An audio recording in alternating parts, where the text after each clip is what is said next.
What's up guys? This is Koro. Welcome to my channel. Nag-share ako ng opinions ko, experiences at iba pa na related sa crypto, NFT or Web3 projects.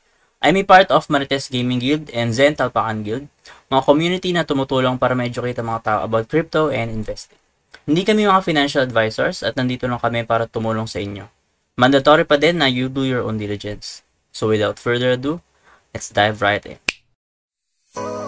Yo guys, what's up? Welcome back din sa ating channel, Koro NFT nga pala, and for today may pag-uusapan tayong bagong project. So ang project na to is KCPay. As you can see, ito yung kanilang main website which is si kcpay.io, and if ever gusto nyo visit yung kanilang mismong main website is yung link natin is nasa description box lang.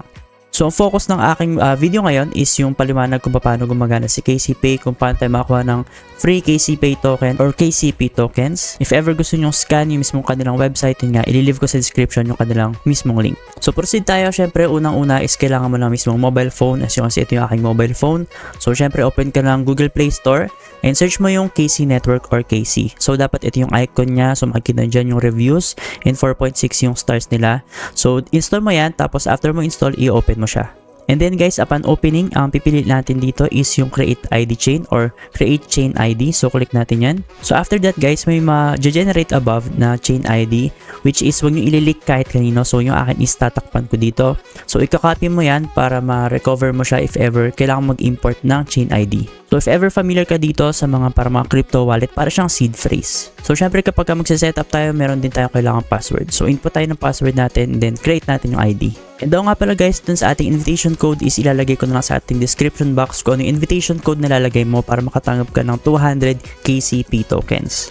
Kasi guys, kapag hindi mo yun nilagay is hindi ka makakuha ng KCP tokens na 200. So after that, click natin yung create ID. So after natin click yung create ID, may lalabas pa dyan na parang 6-digit code. So i-input lang natin yan, gagahin natin yung nakikita natin sa screen. So after nyan guys, meron magpa-prompt sa inyo na privacy agreement. So kayo nang bahala if babasahin nyo siya ng buo. So pwede natin yan skip, so agree natin yan. So after natin successfully makapag-create ng chain ID, as yung kasi nandito na sa mismong account natin, and makikita nyo nandito na agad yung ating KCP tokens na 200. And by the way guys, ang presyo ng KCP tokens ngayon is ito, which is $14.36 US dollars. Kaya yung ating nasa wallet is value siya ng $2,874 US dollars. Pero syempre guys, hindi yan mawi-withdraw agad-agad. So meron siyang unlocking period or kailangan mo siyang i-unlock. So hindi siya totally free. So kailangan mo dito mag-invest ng minimum of 100 USDT or 100 TRX token. And doon nga pala guys, meron tayong mga KCP everyday. So click lang natin check-in.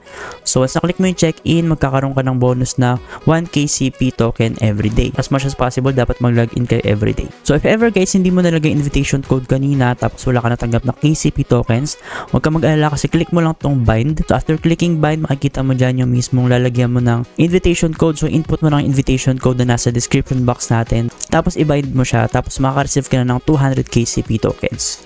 So another way para maka-earn ng KCP tokens dito is through invitation. So click mo itong invitation code, tapos makikita mo na mag-generate yung mismo QR mo or yung mismong invitation code mo. So pwede mo siyang i-forward sa mga friends mo or kakilala mo para magamit nila to, tapos meron kayong KCP pareho na bonus. So ngayon guys, paano nga ba natin i-unlock yung KCP na 200 na to, which is withdrawable naman siya unti-unti nga lang. So after natin mag-download ng app sa Google Play Store, tapos gumawa ng sariling chain ID, which is dapat secured and yun nga hindi nyo papakita sa iba. Next natin gagawin is pupunta kayo dito sa kanilang main website, which is kcpay.io, tapos ida-download natin yung kanilang Web3 application. Kasi guys, iba pa tong application na to bukod dun sa nasa App Store or Google Play Store. So ito yan, as you can see, yung download Web3 APK.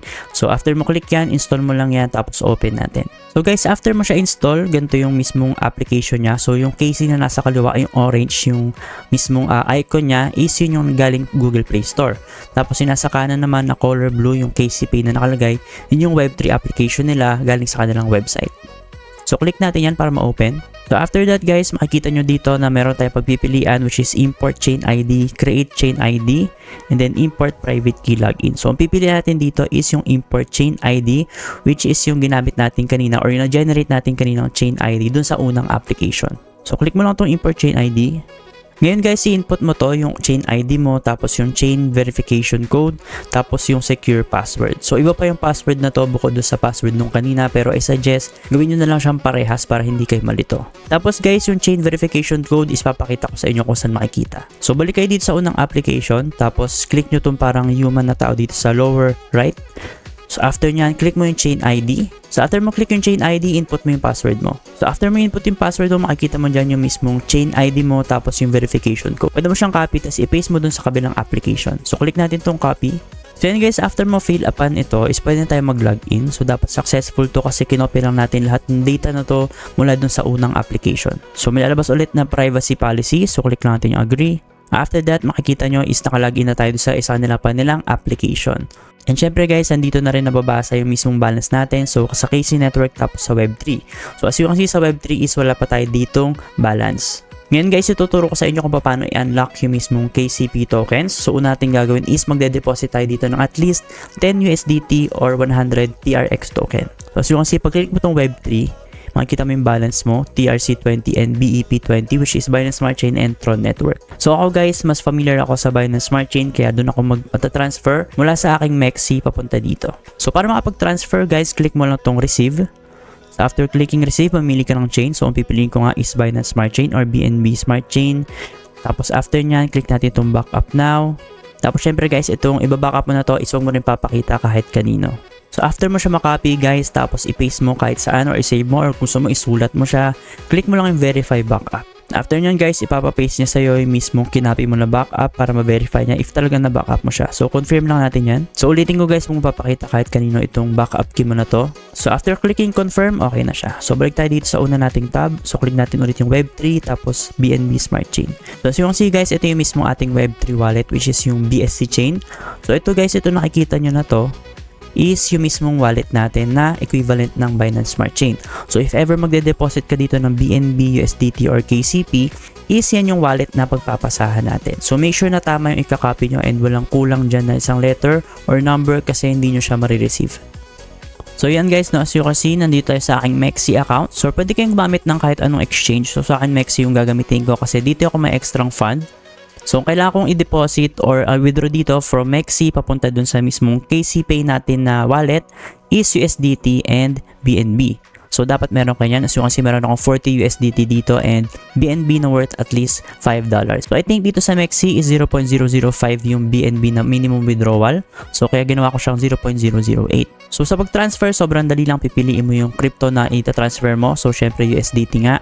Tapos syempre yung mismong address natin na pinakita ko sa inyo kanina which is yung ikakopy natin from KCPay. Tapos after nyan guys, syempre pipiliin natin is Binance Smart Chain. So huwag nyo kakalimutan or huwag kayo magkakamali dito. Tapos yung withdraw amount natin. So yung withdraw ko dito is 12 USDT papunta doon. So yung optional naman tong remark, so pwede mo siyang dilagyan or pwede mo siyang lagyan. So as you can see, meron siyang fee na 0.1 USDT pagka mag-withdraw. No? So click natin ito submit tapos i-withdraw natin siya from MEXC papunta doon sa ating KCPay Web3 wallet. So yan guys, as you can see, upon withdrawing, nakikita mo dito yung mismong transaction mo dito kay MEXC. So I think ganoon naman sa mga iba pang exchanges. No? So scroll down nyo lang, so makikita nyo dyan. As you can see, ito yung akin, pending process pa siya. Tapos next natin gagawin is yung BNB natin. So bakit iba kailangan nating mag-transfer din ng BNB? Kasi guys, kapag nagtatransact tayo sa loob ng KCPay is kailangan natin ng gas fee. So if ever wala kang BNB doon is masasayang yung USDT na ipapasa mo kasi wala kang pang gas fee or pang transact doon sa loob ni KCPay. So same process lang pero this time BNB naman yung ipapasa natin. So kanina kasi USDT siya. So sa address same lang yung nasa KCPay natin na address.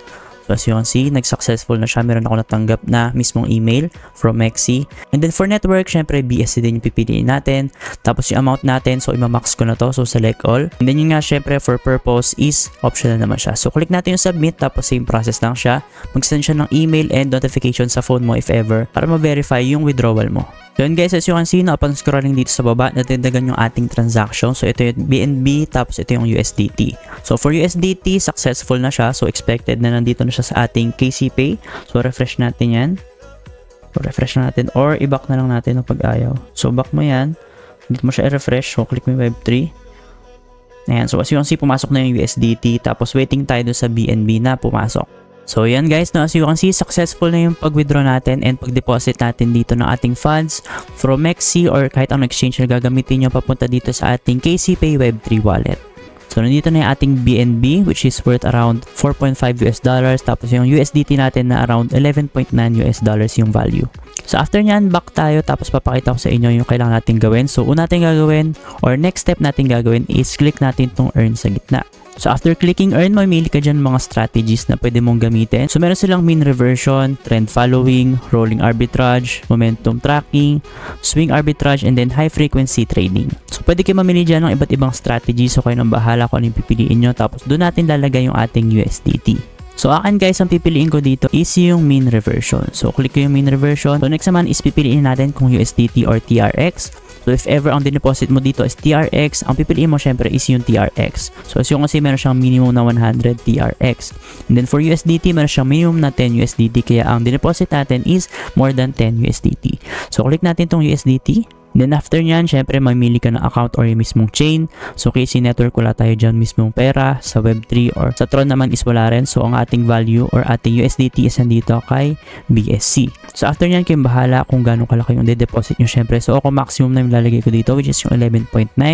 So after nyan, kiklik ko na yung buy. So after clicking buy, confirm natin yung payment. So nakikita mo dyan meron siyang network fee which is in BNB, kaya tayo nag-transfer ng BNB dito sa ating wallet. And then syempre guys, kapag wala kayong pang gas fee, hindi magpo-proceed yung transaction nyo.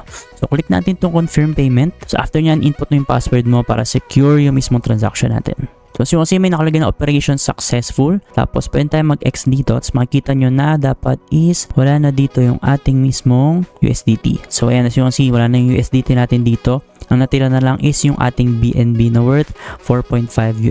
So sobrang liit lang naman ang gas fee dito. So after nyan guys, pwede kang bumalik mismo sa kanilang main menu. Tapos click mo tong parang tao dito sa lower right, which is yung ating mismong account. So click mo tong my order para makita mo yung order mo doon. So as yung kasi nandito yung ating order. So queuing pa ako for confirmation. So after 24 hours, makikita mo ko dyan yung aking accumulated income. So nag-update siya every 24 hours. And syempre guys, kung gano'ng kalaki yung accumulated income mo dito is nakadepende dun sa mismong buy power mo or dun sa mismong ipapasok mo dito na USDT or funds. So going back dito sa kanilang main menu, click natin itong KC Network and then discuss natin kung paano nga ba na-unlock itong KCP tokens na 200 na libre, which is nakikita nyo naman dito na unlock natin is 0 pa lang. So pwede natin click to. So yung ito yan, yung sinasabi ko, ayan. So after that, click natin yan, yung view. Ayan, so yung no income record. Kasi guys, after natin mag-participate sa kanilang trading, is babilang pa siya ng up to 7 to 8 days bago mag-start mag-unlock ng KCP tokens. And as you can see guys, dito sa kanilang main website, makikita nyo dito sa unlock. So makikita nyo yung kung paano nag-unlock yung KCP natin. So as you can see, assume that you have invested 500 USDT. Ang first unlock nito is 1.5 USDT lang. Ang equivalent nun is around 0.003% ng mismong principal na pinasok mo dito. Tapos guys, compounding siya. So you can see, first unlock, ito 1.5, and then second unlock 1.54, third unlock 1.59. So lahat ng computation na to guys is based dito sa 500 USDT na deposit. And then syempre may nakalagay dyan up to 300 time na unlock. Ang worth ng USDT na makukuha mo is 10,337. Pero guys, sobrang tagal niyan kasi matagal yung unlocking time nila. As you can see, first unlock is 1.5 USDT lang. So if ever gusto nyo talaga mag-invest dito kay KCPay, kailangan nyo lakihan yung mismong i-deposit nyo na USDT para mas malaki yung ma-unlock na KCP every cycle. Yun nga guys, so ulitin ko, ito yung presyo ng KCP right now, 4.36. So I'm not sure kung tataas pa to or bababa, no. So pero as yung kasi maliit lang yung volume, pero banda dito mag-catch up siya na medyo malaking volume, no. Tapos nag-pump siya from 5 papunta agad ng 10. So nag-double agad siya. Tapos unti-unti ulit umaakyat yan hanggang 14. So ulitin ko guys, free lang yung KCP tokens na 200 na makukuha natin, pero hindi siya ma-unlock agad. Kasi guys, kailangan magpasok dito ng pera, which means hindi siya totally free. Libre mo siya makukuha, pero pagka i-withdraw mo siya is kailangan mo muna mag-deposit. And yun nga, sa laki ng deposit is dun din nakadepende kung gaano kalaki yung i-unlock mo kada cycle. So dahil mababa lang yung deposit natin, hindi ko maasahan na sobrang laki ng ma-unlock ng KCP tokens ko per cycle. Pero yun nga, bibigyan ko ng update sa susunod if ever gumalaw na yung mismong unlocking ko. As you can see right now, kasi 0 pa yung unlock natin. So no income record pa tayo. So I think yun lang muna para kay KCPay. So if ever may update ako dito, I'll make sure na magpo-post din ako sa aking TikTok and Facebook. Kaya make sure naka-follow din kayo sa ating ibang social media platforms. If ever interested kayo sa mga ganitong content, make sure naka-follow din kayo sa aking YouTube. And if ever mga questions naman kayo directly sa akin, pwede nyo kayo message sa Telegram. Yun lang guys, and see you sa ating next video.